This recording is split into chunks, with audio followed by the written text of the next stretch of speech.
കാൽ നൂറ്റാണ്ട് മുമ്പ് കേരളത്തെയാകെ നടുക്കിയ കൂട്ടക്കൊല. 2 പിഞ്ചുകുട്ടികളടക്കം ഒരു കുടുംബത്തിലെ 6 പേർ ഇല്ലാതായ കറുത്ത രാത്രി. കൂട്ടക്കൊല നടന്ന് 25 വർഷങ്ങൾക്കിപ്പുറവും ആലുവക്കാർക്ക് ഞെട്ടലോടെ ആ നാളുകൾ ഓർക്കാൻ കഴിയും.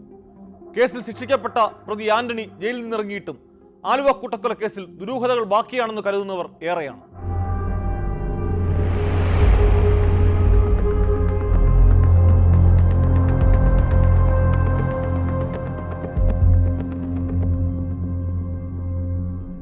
കൊല്ലപ്പെട്ടവരുടെ ബന്ധുവും വിശ്വസ്തനുമായിരുന്ന ആന്റണി തനിച്ചാണ് കൂട്ടക്കുരു നടത്തിയതെന്നാണ് അന്വേഷണ സംഘങ്ങളുടെയും കോടതിയുടെയും കണ്ടെത്തൽ.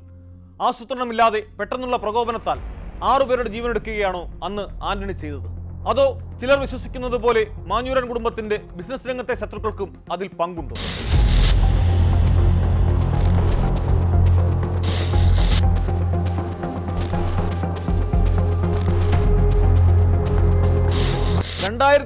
ജനുവരി 6 മാഞ്ഞൂരാൻ അഗസ്റ്റിന്റെ വീട്ടിൽ നിന്ന് ഒഴുകിയിറങ്ങിയ ചോരക്കറ കേരളത്തെയാകെ നടുക്കിയ സംഭവമാണ്.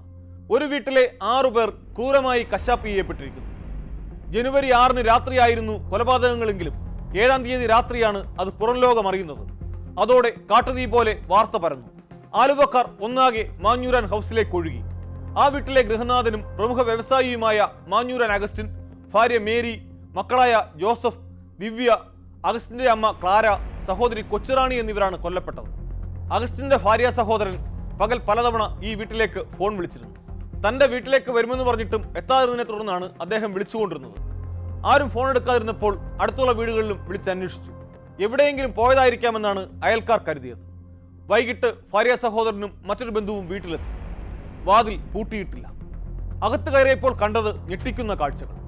തളം കെട്ടിക്കിടക്കുന്ന ചോരയിൽ ജീവനറ്റ് കിടക്കുന്ന ഉറ്റവർ. അഗസ്റ്റിൻ, ബേബി എന്നിവരുടെ മൃതദേഹം കിടന്നതിന് സമീപം ഭിത്തിയിൽ ചോര കൊണ്ട് അമ്പും വില്ലും വരച്ചു വെച്ചിരുന്നു.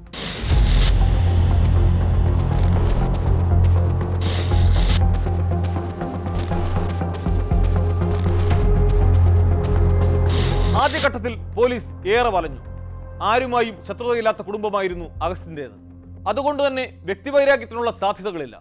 അന്വേഷണം പല വഴിക്ക് നീങ്ങിയിട്ടും ഒരു തുമ്പും കിട്ടിയില്ല. ആയുധമേന്തിയ ഒരു ക്രിമിനൽ സംഘമാകും കൂട്ടക്കുരു നടത്തിയതെന്നായിരുന്നു ആദ്യം പോലീസിന്റെ നിഗമനം. വീട്ടിൽ നിന്ന് കൊല ചെയ്യാൻ ഉപയോഗിച്ചതെന്ന് കരുതുന്ന ഒരു കോടാലി മാത്രമാണ് കണ്ടെടുത്തത്. കൊലപാതകം നടന്ന് ദിവസങ്ങൾ കഴിഞ്ഞിട്ടും ആര്, എന്തിന് എന്ന ചോദ്യത്തിന് ഉത്തരമായില്ല. അതോടെ ആളുകൾ ഭീതിയിലായി. നക്സൽ ആക്രമണമാകാം എന്ന തരത്തിൽ പോലും ചർച്ചകളുണ്ടായി. ആലുവക്കാർ രാത്രിയിൽ വീടിന് പുറത്തിറങ്ങാൻ പോലും ഭയപ്പെട്ടു. അർദ്ധരാത്രിയിലും അതിരാവിലെയുമായി പരിസര പ്രദേശങ്ങളിൽ പോലീസ് പട്രോളിംഗ് നടത്താൻ തുടങ്ങി. ആ സമയങ്ങളിൽ സ്ഥിരമായി അതുവഴിക്ക് പോകുന്ന ആളുകളെ കണ്ടെത്താനുള്ള ശ്രമമായിരുന്നു അത്. ഒരു ദിവസം കുറച്ച് പ്രായമുള്ള ഒരു സ്ത്രീ പള്ളിയിൽ പോകാൻ വരുന്നത് കണ്ടു. അവരോട് സംസാരിച്ചതിൽ നിന്നാണ് അന്വേഷണ സംഘം അഗസ്റ്റിന്റെ അടുത്ത ബന്ധുവായ ആന്റണിയിലേക്ക് എത്തുന്നത്. ആന്റണിയുടെ വീട്ടിലെത്തി ഭാര്യയോട് സംസാരിച്ചപ്പോൾ ആന്റണി സൗദി അറേബ്യയിലെ ദമാമിലേക്ക് പോയെന്നറിഞ്ഞു. വിദേശത്ത് പോകുന്നതിനായി സുഹൃത്തുക്കളുടെയും ബന്ധുക്കളുടെയും കയ്യിൽ നിന്ന് ആന്റണി നേരത്തെ പണം കടം വാങ്ങിയിരുന്നു. ദമാമിൽ പോകുന്നതിന് തൊട്ടുമുമ്പ് ആ പണമെല്ലാം തിരിച്ചു കൊടുത്തിട്ടുമുണ്ട്. പണം മടക്കിക്കൊടുത്തത് കൊലപാതകം നടന്നതിന്റെ തൊട്ടടുത്ത ദിവസമാണ്. സംശയം ബലപ്പെട്ടതോടെ ആന്റണിയുടെ ഭാര്യ ജമിയെ ഉപയോഗിച്ച് പോലീസ് തന്ത്രപൂർവ്വം അയാളെ നാട്ടിലെത്തിച്ചു. ആദ്യമൊന്നും ആന്റണി ഒന്നും വിട്ടുപറഞ്ഞില്ല. ഒടുവിൽ ഒരാഴ്ച നീണ്ട ചോദ്യം ചെയ്യലിനൊടുവിൽ അയാൾ കുറ്റം സമ്മതിച്ചു. ആലുവ നഗരസഭയിലെ ഡ്രൈവറായിരുന്ന ആന്റണിക്ക് ഗൾഫിൽ പോകാൻ പണം ആവശ്യമായിരുന്നു. ബന്ധുവായ കൊച്ചുറാണി പണം നൽകാമെന്ന് ആദ്യമേറ്റെങ്കിലും അവസാന നിമിഷം പിന്മാറി. അതിന്റെ വൈരാഗ്യമാണ് കൊലയാളിയാക്കിയതെന്നായിരുന്നു ആന്റണിയുടെ മൊഴി. മാഞ്ഞൂരാൻ വീട്ടിൽ സ്ഥിരം സന്ദർശകനായിരുന്നു ആന്റണി. കൊച്ചുറാണി ആന്റണിയെ സാമ്പത്തികമായി സഹായിക്കാറുണ്ടായിരുന്നു. വിദേശത്ത് പോകാനുള്ള തുക നൽകി സഹായിക്കാമെന്ന് കൊച്ചുറാണി വാക്കു നൽകുകയും ചെയ്തു. സംഭവ ദിവസം വൈകിട്ടോടെ ആന്റണി ഇവിടെ എത്തി. അല്പസമയം കഴിഞ്ഞപ്പോൾ സെക്കൻഡ് ഷോ കാണാനായി അഗസ്റ്റിനും ഭാര്യയും മക്കളും ഇറങ്ങി. അവർ പോയതിനു പിന്നാലെ പണത്തിന്റെ പേരിൽ ആന്റണിയും കൊച്ചുറാണിയും തമ്മിൽ വാക്കേറ്റമുണ്ടായി. വഴക്കിനിടയിൽ ആന്റണി അടുക്കളയിൽ നിന്ന് വാക്കത്തിയെടുത്ത് കൊച്ചുറാണിയെ വെട്ടിവീഴ്ത്തി. അത് കണ്ടുവന്ന അമ്മയെയും കൊലപ്പെടുത്തി. പിന്നെ അഗസ്റ്റിനും കുടുംബവും തിരിച്ചു വരാനുള്ള കാത്തിരിപ്പായിരുന്നു. ആന്റണി വീട്ടിലുണ്ടായിരുന്നുവെന്ന് അഗസ്റ്റിനും കുടുംബത്തിനും അറിയാം. അതുകൊണ്ട് സംശയം സ്വാഭാവികമായും അയാൾക്ക് നേരെ നീളും. അതാണ് അവരെയും വകവരുത്താനുള്ള കാരണമെന്നാണ് പോലീസ് കണ്ടെത്തിയത്. കോടാലി കൊണ്ട് തലക്കടിച്ചും വെട്ടിയുമാണ് പിഞ്ചുകുട്ടികളെ അടക്കം കൊന്നത്.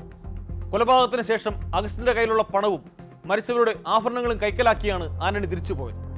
ആഭരണങ്ങൾ ആന്റണി മുംബൈയിൽ വിറ്റുവെന്ന് പിന്നീട് കണ്ടെത്തി. ഒരാൾക്ക് എങ്ങനെ ഇത്രയും കൃത്യതയോടെ 6 പേരെ കൊന്നുകളാനാകും എന്ന ചോദ്യം അന്ന് ബന്ധുക്കളും നാട്ടുകാരും ഉയർത്തി. മാഞ്ഞൂരൻ അഗസ്റ്റിന് ബിസിനസ് രംഗത്തുള്ള ശത്രുതയെക്കുറിച്ച് ലോക്കൽ പോലീസ് അന്വേഷിച്ചില്ല എന്ന ആക്ഷേപം ശക്തമായതോടെ കേസ് CBI ഏറ്റെടുത്തു. പക്ഷേ CBIയും കേരള പോലീസിന്റെ കണ്ടെത്തലുകൾ ശരിവെക്കുകയായിരുന്നു. സാഹചര്യ തെളിവുകളായിരുന്നു കേസ് തെളിയിക്കാൻ സഹായിച്ചത്. 2005-ൽ കൊച്ചിയിലെ CBI കോടതി ആന്റണിക്ക് വധശിക്ഷ വിധിച്ചു. പിന്നീട് ഹൈക്കോടതി അത് ശരിവെച്ചു. രാഷ്ട്രപതിക്ക് ദയാഹർജി നൽകിയെങ്കിലും തള്ളപ്പെട്ടു. നീണ്ട 13 വർഷം മരണത്തിന് നിഴലിൽ കഴിഞ്ഞ ആന്റണിക്ക് 2018-ൽ സുപ്രീം കോടതി വധശിക്ഷ ജീവപര്യന്തമായി കുറച്ചു നൽകി. പൂജപ്പുര സെൻട്രൽ ജയിലിൽ കഴിഞ്ഞിരുന്ന ആന്റണി ശിക്ഷാകാലാവധി പൂർത്തിയാക്കി പുറത്തിറങ്ങിയിട്ട് അധിക നാളായില്ല. പൊതുസമൂഹത്തിന് മുമ്പിൽ വരാതെ എവിടെയോ മറഞ്ഞു ജീവിക്കുകയാണ് ആന്റണി. ആന്റണി പിടിക്കപ്പെട്ടതോടെ കുടുംബവും എവിടേക്കോ താമസം മാറിയിരുന്നു. കൂട്ടക്കശാപ്പ് നടന്ന പഴയ മാഞ്ഞൂരാൻ വീട് ഇന്നില്ല. അവിടെ ഒരു ഷോപ്പിംഗ് കോംപ്ലക്സ് തലയുയർത്തി നിൽക്കുന്നു. രാക്ഷസ രാജാവ്, സേതുരാമയ്യർ, CBI എന്നീ സിനിമകളിൽ ആലുവ കൂട്ടക്കൊലയെ ആസ്പദമാക്കിയുള്ള ചില രംഗങ്ങളുണ്ട്. യഥാർത്ഥത്തിൽ ആലുവയിൽ കൂട്ടക്കൊല ചെയ്യപ്പെട്ടവർക്ക് നീതി ലഭിച്ചു. നീതി നടപ്പാക്കപ്പെട്ടുവെന്ന് നിയമം പറയുമ്പോഴും ഉത്തരം കിട്ടാത്ത ഒട്ടേറെ ചോദ്യങ്ങൾ ഇന്നും ബാക്കിയാണ്. ആന്റണിയുടെ മൗനം മുറിയുമോ എന്ന് ആകാംക്ഷയോടെ കാത്തിരിക്കുന്നവരും നിരവധി. കൂടുതൽ വാർത്തകൾക്ക് News 18 Keralam YouTube channel subscribe ചെയ്യുക.